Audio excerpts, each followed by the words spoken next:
नमस्कार जय Jagannath Poonam blogger channel को वेलकम। मु आज गोटे बढ़िया टेस्टी पनीर और मैंगो फ्लेवर गोटे बढ़िया फ्राइड राइस देखा जाऊँगी।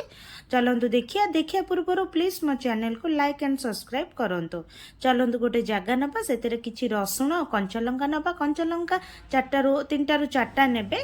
आपण केतिकी राग खाउछन्ती से अनुसार नेबे कारण ये भातटा टिके मिठा रहिबो।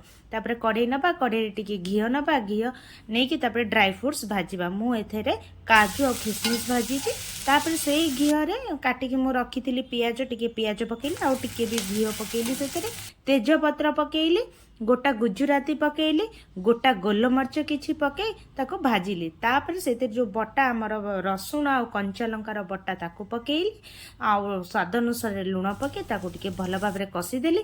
तापर पीस पीस करी काटिकी रखी पनीर ताको पकेगी ताको भी 2 मिनिट टिके कसीली। तापर भात जो रांधिकी आमर थिला से भात पकेली, ता ऊपर ड्राई फ्रूट्स पकेली, ता ऊपर ये जो मैंगोर जूस आमर सेटा पकेली। एटा मार्केट रे पूरा सहज रे अवेलेबल रहुची। आपण किनिकी आनिके याकू ही यूज कर पाबे। विभिन्न फ्लेवर आसुची। तापर आमे याकू धीरे धीरे घांटीबा। बहुत जोरे घांटीले भातटा भांगी जिवो, गोटा गोटा रहिबनी। मो एटी जो जीरा राइस सेटा यूज करछि। आपन इच्छा आपन जो प्रकार राइस यूज कर पारिबे, किंतु उषुना चाउल यूज करिवे नाही। आपन को ये रेसिपीटा केमिति लागिला मते निश्चय कमेंट बॉक्स से जणेबे। आ मो चैनल को प्लीज लाइक एंड सब्सक्राइब करिवे। Thank you. नमस्कार। जय जगन्नाथ।